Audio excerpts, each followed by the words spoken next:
আব্বু আম্মু ডিভোর্সের 18 বছর পর নানু বাড়ি যাচ্ছি। ছোট বোনের বিয়ে, তাই না গিয়ে পারছি না।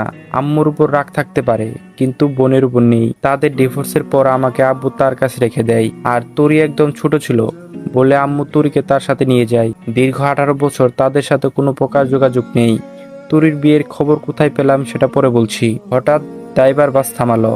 যাত্রী সবাই একটু থমকে গেল। এটা তো লোকাল বাস না, তাহলে বাস থামিয়ে যাত্রী নেবে কেন? আমি ছোটবেলা থেকে একটু তেরা টাইপের, একটু বদমেজাজি আর ঘাড় তেরা। আব্বু এটা নিয়ে সব সময় আমাকে বোঝাতেন, কিন্তু আমার পরিবর্তন হয়নি। পরে তিনি একসময় বুঝতে পারেন এটা আমার পরিবারের অপূর্ণ ভালোবাসার ফল। দীর্ঘদিন এমন পরিবারহীনতা আমাকে এমন রক্ষা করে তোলে। আমার আচার আচরণ আনে ভিন্ন মাত্রা। নিজেকে সবসময় কন্ট্রোল রাখার চেষ্টা করি, কিন্তু পরিস্থিতি আমাকে সেই আগের মতো করে দেয়। এটা নিয়ে আমি নিজেও উদ্বিগ্ন। সিট থেকে উঠে সামনে 2 কদম বেরিয়ে হেল্পারকে ডাক দিয়ে বললাম, সমস্যা কি? গাড়ি থামালেন কেন? হেল্পার একটু শান্ত মনে বলল, একজন যাত্রী উঠবে। আমি বললাম, ওই মিয়া ফাজলাম করেন নাকি? এটা লোকাল বাস, আর বাসে আপনি সিট খালি দেখলেন কোথায়? হেল্পার আমার কথা উত্তর দিতে দিতে বাস যাত্রী উঠে গেল। ড্রাইভারও গাড়ির সামনের দিকে অগ্রসর করলো। হেল্পার একটু ভাব নিয়ে বলল, ভাই আপনি মনে হয় ভুলে যাচ্ছেন, আপনার পাশের সিটটা খালি আছে। আমি বললাম, কি বলছেন আপনি? আবার বলুন। হেল্পার বলল, আপনার পাশের সিটটা খালি। আমি বললাম, একদম কিন্তু বাস থেকে ফেলে দেবো। 2টা টিকিট কেটেছে কি সাদে? হেল্পার বলল, ও ভাই সরি, মনে নেই। আমি হেল্পারের দিকে একটু রাগী দৃষ্টিতে তাকিয়ে আমার সিটে বসলাম। একটা হাঁটু ওপর সিটে তুলে রাখলাম। ঢাকা টু খুলনা জার্নিটা মোটেও কম না। নিজস্ব গাড়ি নিয়ে আসতে পারতাম, কিন্তু এত দূরের জার্নি দুষ্কর হয়ে যাবে। নিজের নিরাপত্তার কথা ভেবে বাসের টিকিট কেটেছি, তাও আবার একটা না, একসঙ্গে 2টো। রাত হয়ে গেলে ঘুমাতে সুবিধা হবে। আমি আবার বসে ঘুমাতে পারি না। আর তার থেকে বড় কথা হচ্ছে, বাইরে মনোরম পরিবেশ যেন উপভোগ করতে পারি জানালার পাশে বসে। যদি জানালার পাশে সিট না পাই, তাই একসঙ্গে 2টো টিকিট কেটেছি, যেন কেউ এসে ফাঁকনা বসাতে পারে, বলতে যেন না পারে যে জানলার সিটটা আমার। হেল্পারও আমার পিছনে পিছনে ভাই ভাই করতে করতে আসলো। আমি অন্যদিকে মুখ ফিরিয়ে তাকিয়ে আছি, কোনোভাবেই আমার সিট ছাড়ছি না। হেল্পার বলল, ভাই আমরা আপনার একটা সিটের ভাড়া ফেরত দিয়ে দিচ্ছি, তবু আপনি একটু কষ্ট করে সিটটা ছেড়ে দিন। আমি চোখ রাঙিয়ে তাকিয়ে আছি হেল্পারের দিকে। খুব রাগ হতে লাগলো হেল্পারের প্রতি, তবু মুখে প্রকাশ করলাম না, নিজেকে কন্ট্রোল করলাম। হেল্পার বলল, ভাই ভাই প্লিজ প্লিজ। আমি বললাম, আপনি প্লিজ সামনে থেকে সরে যান, রেগে গেলে কিন্তু খারাপ কিছু হবে। হেল্পার বলল, ভাই ভুল তো মানুষেরই হয়, আপনি একটু বোঝার চেষ্টা করুন। আমি বললাম, খুব খারাপ হবে কিন্তু, আমার সমস্যা আছে, দেখে আমি 2টা সিট বুকিং করেছি। হেল্পার বলল, ভাই উনি যুবতী একটা মেয়ে, দাঁড়িয়ে দাঁড়িয়ে তো দূরে যাবে, এমনি দেখায় না, মা বোন তো আপনার বাড়িতেও। আমি বললাম, জাস্ট সেট আপ, সবকিছুই মা বোন টেনে আনেন কেন? যান সামনে থেকে। আমার ধমক খেয়ে চলে গেল। আমি অন্যদিকে তাকিয়ে আছি। আমার সিটের পাশে কারো উপস্থিতি টের পাচ্ছি। সিটের উপর হাত রেখে দাঁড়িয়ে আছে, বুঝতে বাকি নেই, অনাকাঙ্ক্ষিত যাত্রী। সে যেই হোক, আমার সিট ছাড়ছি না আমি, অসম্ভব। আমি একবার মেয়েটার দিকে দৃষ্টি দিলাম। দেখে মনে হচ্ছে কোনো কলেজের স্টুডেন্ট, হোটেল থেকে ফিরছে, কেননা কাঁধের মাঝে বেশ বড় একটা স্কুল ব্যাগ। আর বাস থামিয়েছিল একটা মহিলা হোস্টেলের সামনেই। মেয়েটার শ্যামবর্ণ মুখের রং, তবে ততটা কালো নয়, আবার ততটা সুন্দরও না। তবে মুখের মাঝে আছে অজস্র মায়ার আভাস। শ্যামলা মেয়ে এমনিতে অনেক মায়াবতী হয়। আমি অবশ্য কাউকে বাস্তবে তেমন দৃষ্টিতে দেখিনি। বিদেশে সাদা চামড়ার মানুষ দেখতে দেখতে অভ্যস্ত, তাই এই শ্যামলা চেহারা মায়াবতী কখনো তেমন ভাবে দেখা হয়নি। দেখা হয়েছে হয়তো অনেকবার, কিন্তু খেয়াল করা হয়নি। শ্যামলা মেয়েরা মায়াবতী হয়, সেটা হুমায়ুন আহমেদের কোনো এক উপন্যাস না গল্পে যেন পড়েছি, সঠিক মনে নেই। বাক্যটা মনে আছে, কিন্তু গল্প মনে নেই। যাই হোক, প্রায় 15 মিনিট হতে চললো। মেয়েটা কিছু বলছে না, বসবে কিনা আমিও বলছি না। হেল্পার কিছুক্ষণ পর পর পিছে তাকিয়ে দেখছে আমি সিট ছেড়েছি কিনা। আমার দৃষ্টি বরাবর হলে আবার অন্যদিকে তাকিয়ে ফেলে। হেল্পারও ইতিমধ্যে আমার আচরণে ভয়ার্থ। আশেপাশে তাকিয়ে দেখলাম অনেক যুবক আর মধ্যবয়সের লোক মেয়েটাকে চোখ দিয়ে গিলে খাচ্ছে। এই বিষয়টা নিতে পারলাম না। সমাজটা আজ উচ্ছন্নে গেছে। একটা মেয়ে একলা নিরাপদ নেই। দুষ্ট লোকদের লোভাতু দৃষ্টি মেয়ের উপর পড়বেই। সিট থেকে পা নামিয়ে ইশারা করলাম সিটে বসার জন্য, কিন্তু সে সোজা হয়ে দাঁড়িয়ে আমার দিকে তাকিয়ে আছে। মনে হচ্ছে কি যেন বলবে। আমি বললাম, কি হলো ভাইয়া? যদি কিছু মনে না করেন একটা কথা বলতাম। আমি বললাম, মনে করার হলে অবশ্যই করব, তাহলে দাঁড়িয়ে থাকি। আমি বললাম, দাঁড়িয়ে থাকতে ভালো লাগলে দাঁড়িয়ে থাকুন, আমার এত মাথা ব্যথা নেই। একটু পর আবার মেয়েটা বলল, ভাইয়া জানালার পাশে সিটটা কি পাবো? না মানে যদি কিছু মনে না করেন। আপনি যে পরিমাণ রাগী, ভয় পাচ্ছিলাম। আমি জানালা পাশে সিট ছাড়া বসতে পারি না। কি ভেবে যেন সিটটা ছেড়ে দিলাম। সঠিক বুঝতে পারলাম না। মেয়েটাও সেটা আমার থেকে এক্সপেক্ট করেনি, মনে করেছিল আমি অনেক কথা শুনিয়ে দেব। আমি উঠে গিয়ে মেয়েটাকে বসতে দিলাম জানলার পাশে। সে খানিকক্ষণ সময় আমার মুখের দিকে তাকিয়ে রইল। বসবেন নাকি বসবো? না না, বসতেছি। বিপরীত পাশে বসে আছি। এখন অবশ্য আফসোস হচ্ছে সিটটা কেন ছাড়লাম। একদম উচিত হয়নি সিটটা ছাড়া। নিজের 5 আঙ্গুল মুষ্টি চেপে রাগটা কন্ট্রোল করলাম। একবার রাগ কন্ট্রোল না করতে করতেই আবার আরেক কারণ ঘটলো রাগ করার। হেল্পার এসে মেয়েটাকে বলল, ভাড়া দেন। আমি হেল্পারের দিকে তাকিয়ে রইলাম। বাসের হেল্পার ছিল একটু কম বয়সী। বয়স কত আর, 19-20 হবে হয়তো। এই পেশায় সে নতুন, তার আচরণে বোঝা যাচ্ছে আমাকে সে প্রচন্ড ভয় পাচ্ছে সেই ঘটনার পর থেকে। যাই হোক, আমি ছেলেটির উদ্দেশ্যে বললাম, একটা সিটের ভাড়া কতবার দেওয়া লাগে? না মানে উনার থেকে ভাড়াটা নিয়ে আপনাকে দিতাম। আমি বললাম, তোমাকে কিছু করতে হবে না, যাও এখান থেকে। আর হ্যাঁ, কতক্ষণ লাগতে পারে খুলনা পৌঁছতে? হেল্পার বলল, 3-4 ঘন্টা তো লাগবেই। আমি বললাম, ঠিক আছে। বিকেলের গাড়ি সন্ধ্যা হতে চলল। মেয়েটা এক মনে বাহিরের দিকে তাকিয়ে আছে। প্রয়োজন ছাড়া কোনো কথা হয়নি তার সাথে। অবশ্য আমার আগ্রহ কম কথা বলার জন্য, তাই কথা হয়নি। আচমকা মেয়েটি হেসে হেসে বলল, পৃথিবীর মানুষগুলো কত বৈচিত্র্যময়পূর্ণ। আমি তার কথায় কোনো কর্ণপাত করলাম না, স্বাভাবিকভাবে সামনের দিকে তাকিয়ে আছি। আপনি দেখছি খুব অদ্ভুত। আমি বললাম, এখানে অদ্ভুতের কি আছে? ভেবেছিলাম আপনার মনটা খুবই ভালো, কিন্তু আপনি যে এক ঘুরে টাইপের কে জানতো। আমি বললাম, এক্সকিউজ মি, কি বলছেন? আমি মানুষটা কালো হলেও সত্যি কথা বলতে কোনোদিন পিছু হয় না। আমি বললাম, আমাকে এক ঘুরে বললেন কেন? বারে, একটা মানুষ পাশে বসে আছে, সে কি জীবিত আছে না মৃত সেটা হয়তো আপনি বলতে পারবেন না। আপনি এমন কেন? আমি বললাম, আমি এমনই। আপনি কথায় কথায় রাগ দেখান কেন? মেয়েটার কথায় একটু ভরকে গেলাম। অপরিচিত মানুষের সাথে মেয়েরা এত আগ বাড়িয়ে কথা বলতে পারে সেটা আগে জানা ছিল না। নিজেকে একটু শান্ত করে বললাম, আপনি কিন্তু। আমি কি? আমি বললাম, কিছু না। আমি খুব মিশুক স্বভাবের মানুষ, আমি চুপচাপ থাকতে পারি না বেশিক্ষণ। অবশ্য অপরিচিত মানুষের সাথে কথা বলি না, কিন্তু আপনার সাথে কথা বলতে কেন যেন ইন্টারেস্টিং লাগছে। আমি বললাম, আমার মাঝে সবাই বদমেজাজ খুঁজে পায় আর আপনার ইন্টারেস্টিং লাগছে, কি অদ্ভুত। শুনেন, একটা কথা বলি, আপনার মাঝে বদমেজাজ আছে সেটা মানছি, তবে আপনার মাঝে সুন্দর একটা মন আছে। মেয়েটার কথা শুনে আমি রীতিমতো স্তব্ধ। এমন কথা কার মুখ থেকে এই প্রথম শুনলাম। মেয়েটা কথাটা বলেই বাহিরের দিকে মুখ ফিরিয়ে মুচকি মুচকি হাসছে। অস্বীকার করব না, মেয়েটার গুছালো দাঁতগুলোর হাসিটা দেখার মতো। আমি একটু কড়া হয়ে বললাম, সুন্দর মন দেখলেন কোথায়? এই যে দুষ্ট লোকগুলো যখন আমার দিকে অন্যরকম ভাবে তাকিয়েছিল, এটা আপনার কাছে ভালো লাগেনি, তাই স্বাদের সিটটা ছেড়ে দিলেন। এ থেকে বোঝা যায়। মেয়েটা কিভাবে বুঝলো বুঝতে পারলাম না, তবে সে বিচক্ষণ আর বুদ্ধিমতী, ভালোই অনুমান করতে পেরেছি। তবে আমি একটু কঠিন সুরে বললাম, দাঁড়িয়েছিলেন তাই সিটটা ছেড়েছি, এর মানে এই নয় যে আমি ছেলে ভালো। সেটা তো দেখলাম। আচ্ছা, আপনার নামটা কি? আমি বললাম মনে নেই। ছেলেদের এত অ্যাটিটিউড ভালো না। আমি বললাম, কেন? মেয়েরাই শুধু ভাব দেখাতে পারবে, ছেলেরা পারবে না?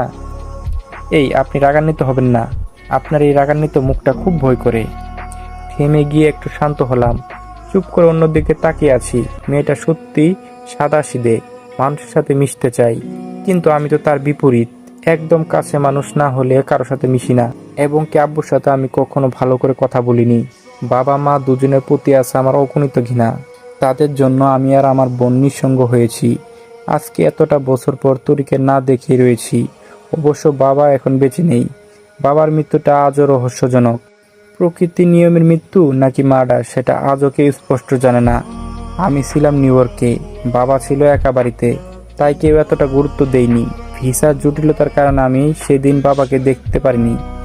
এলাকা অনেক মানুষ মুখে শুনেছি, যেদিন আব্বুর মৃত্যু হয় সেদিন সকালে নাকি আম্মুকে অনেকে আমাদের বাড়ির আশেপাশে দেখেছে।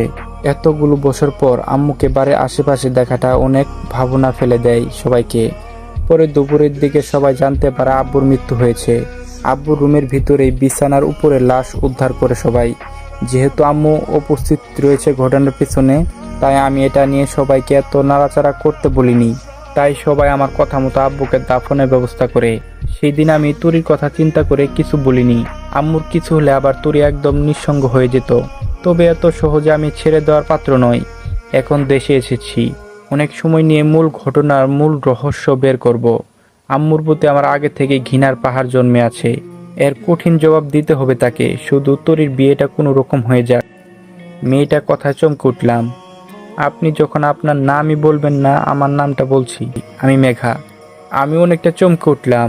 মেয়েটার নামটা আমার নামের সাথে অদ্ভুতভাবে মিলে গেল। আমার মুখ ফসকে বের হয়ে গেল, আমি মেঘ। মেয়েটা একটু মুচকি হেসে বলল, রসিকতা করছেন আমার সাথে? আমি বললাম, কেন, জন্ম নিবন্ধনে কার্ড দেখাতে হবে নাকি? থাক, তার কোনো প্রয়োজন নেই। রুক্ষ স্বভাবের মানুষরা সহজেই মিথ্যা বলে না। কথাটা বলেই সে জিভে কামড় দিল। আমি রাগী দৃষ্টি নিয়ে মেয়েটার দিকে তাকিয়ে রইলাম। মেয়েটার মুখে ভেসে উঠল এক অদ্ভুত ছাপ, ভয় আর চাপা মুচকি হাসি। এই প্রথম এরকম কোনো দৃশ্যর সম্মুখীন হয়েছি। এরকম মুখের দৃশ্য আজও কাউকে করতে দেখিনি। এই দৃশ্যটা একটা নাম দেওয়া যাক, মেঘ মিলন। নামটা সুন্দর নয়? মেঘ মিলন নামটা মন্দ নয়। আমার মতন করে নামটা বিশ্লেষণ করলে যার উত্তর দাঁড়াবে মেঘার মুখে যে এক দুটো অদ্ভুত দৃশ্য মিল হয়েছে, তাই নামটা হয়েছে মেঘ মিলন। যদিও আমি কবি বা সাহিত্যিক না, তবে মায়াবুত দেখলে সায়েন্টিস্টটাও কবি হয়ে যায়। কি অদ্ভুত সব কিছু। মেয়েটাকে নিয়ে এইটুকু সময়ের ভেতর যতটুকু ভাবলাম, আমার নিজেকে নিয়েও কখনো এতটা ভাবিনি। আমরা সবাই এই দিকটা দিয়ে পিছিয়ে, নিজেকে নিয়ে ভাবার সময় হয়ে ওঠে না। চোখ বুঝতে পারছি না, এভাবে এভাবে ঘুমিয়ে আমি অভ্যস্ত নই। মেয়েটা দেখলাম কি অদ্ভুতভাবে ঘুমিয়ে আছে, যার বর্ণনা আমি লিখে শেষ করতে পারবো না। হুমায়ুন আহমেদ তাহলে সত্যি বলেছিল, যে নারীর ঘুমন্ত অবস্থায় সুন্দর লাগে সেই নারী প্রকৃত সুন্দর। কি অদ্ভুত! এতদিন সেই মহান কথাগুলোর মানেটা বুঝলাম না। মনে হতো সে মনে হয় হতাশে কথাগুলো লিখে, কিন্তু সেগুলো চোখের সামনে একদিন ধরা দিবে সেটা ভাবিনি। চোখ দুটো লেগে আসছে। আব্বু সেই মুখটা ভেসে উঠল চোখের সামনে। আবার আটকে উঠলাম। হঠাৎ কেন এমনটা হলো বুঝতে পারছি না। আছে কেন যে খুব মনে পড়ছে আব্বুকে।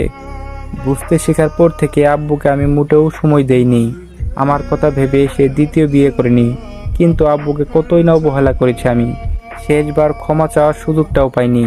ভেবেই কুল পায় না, আম্মু এত বছর পর কিসের জন্য এসেছিল আব্বুর কাছে। কিছু প্রশ্ন মস্তিষ্কে সব সময় মাতিয়ে রাখে, আর কিছু স্পর্শ পাথরের বুকেও তাজা গোলাপ ফুটাতে পারে। মেয়েটা যখন অঘোর ঘুমে আচ্ছন্ন, তখন গাড়িটা একটা আইল্যান্ড ক্রস করে। ড্রাইভার ততটা খেয়াল করেনি, তাই গাড়িটা একটু ভালোভাবে নড়ে চড়ে উঠল। মেঘা চোট সামলাতে না পেরে আমার দিকে হেলে পড়ল। মেঘার হাতের বাহু উল্টোর দিকে স্পর্শে আমি কেঁপে উঠলাম। নিজের ভেতরে বয়ে গেল এক অদ্ভুত শিহরণ। আমি অতি তাড়াতাড়ি নিজেকে সামনে নিয়ে একটু সরে বসলাম, কিন্তু মেয়েটার যে প্রচুর ঘুম পাগলি সেটা তো আমার অজানা। এত বড় একটা হুচুটেও তার ঘুম ভাঙেনি। উল্টো বাঁধিয়ে বসলো আরেক বিপত্তি। সে আরো আমার দিকে ডলে পড়ল। এ কেমন আদব কপালে জুটল। আমরা সাধারণত সোফায় বসে টিভি দেখি কিংবা মোবাইল টিপি, তখন অদ্ভুতভাবে নিজের পরিবর্তন লক্ষ্য করবেন। প্রথমে সোজা হয়ে 1 মিনিট, তারপর সমান্তরাল রেখা হয়ে 4-5 মিনিট, তারপর শেষে নিজের হুঁশ ফিরিয়ে যখন লক্ষ্য করেন আপনার পা সোফার উপরে, আপনার মাথা নিচে। এই মেয়েটার মাঝেও এমন কিছু স্বভাব আছে। একবার গালে ঢলে পড়ছে, সরে বসলাম, তারপরও আবার ঢলে পড়ল, সরিয়ে দিলাম। এখন সে আমার কোলে মাথা রেখে গুটিসুটি মেরে শুয়ে পড়ল। আমি পুরো 1 মিনিট স্তব্ধ হয়েছিলাম। এই প্রথম কোনো নারীর এভাবে স্পর্শ আমি নিতে পারছি না। কয়েকবার ডাকলাম, কিন্তু সে নাকে একটু শব্দ করে আবার শুয়ে পড়ল। আমি এবার এক প্রকার ধাক্কা মারলাম। সে হন্তদন্ত হয়ে উঠল। উঠেই তো জিভে কামড় দিয়ে সেই বিখ্যাত মুচকি হাসি হেসে 2 হাত লুকালো। তবে তার লজ্জা আর হাসি মাখা মুখে এই মেঘ আর শান্ত হচ্ছে না। তাকে কিছু কথা শোনানো আমার উপর দায়িত্ব হয়ে পড়ল। আমি বললাম, হেই ইউ, কমন সেন্স নেই? মেঘা বলল, আসলে আসলে সরি, আমি বুঝতে পারিনি। আমি বললাম, না, কিসের সরি? এটা কোনো ভদ্রতার মাঝে পড়ে? মেয়েটা একটু থমকে গেল। আসলে ভুলটা তার, আর আমি যেই কড়া কণ্ঠে কথা বলছি ভয় পাওয়ারই কথা। তবুও মেয়েটা আমতা আমতা করে বলল, 2 দিন ধরে ঘুমাতে পারি না, তো তাই একটু বেশি ঘুমের মগ্ন হয়ে গিয়েছিলাম। মিথ্যা বলছেন কেন? দেখে মনে হচ্ছে এটা আপনার পুরনো অভ্যাস। আশ্চর্য, আপনি জানলেন কি করে? তার মানে অনুমান ঠিক ছিল? আসলে আমি বাসে উঠলে এভাবে ঘুমিয়ে পড়ি। আমি বললাম, কি সবার কোলে এভাবে ঘুমান? আরে ধ্যাত, কি বলছেন? আমার বান্ধবী প্রমা আমার সাথে সব সময় আসা যাওয়া করে। ওর একটা এক্সাম থাকার কারণে সে এবার আমার সাথে আসতে পারেনি। আমি তার কোলে সব সময় এভাবে ঘুমাতাম। আজকে সে আসার আগে অনেকবার সতর্ক করেছিল যেন কারো কোলে না ঘুমাই। কিন্তু একটা কথা কি জানেন, মানুষ অভ্যাসের দাস। ইটস ওকে, ইন ফিউচারে সাবধান, যখন আপনার বান্ধবী বিয়ে হয়ে যাবে তখন। সেটা তো ভাবিনি, মনে হচ্ছে নতুন অভ্যাস করতে হবে। আমি বললাম, তার আর দরকার নেই, এই অভ্যাসটা ছাড়ানোর জন্য আমার কাছে একটা বুদ্ধি আছে, চাইলে দিতে পারি। ওয়াও, প্লিজ তাড়াতাড়ি বলেন। আমি বললাম, বাসে ওঠার সময় 5 টাকা দিয়ে দড়ি কিনে নেবেন।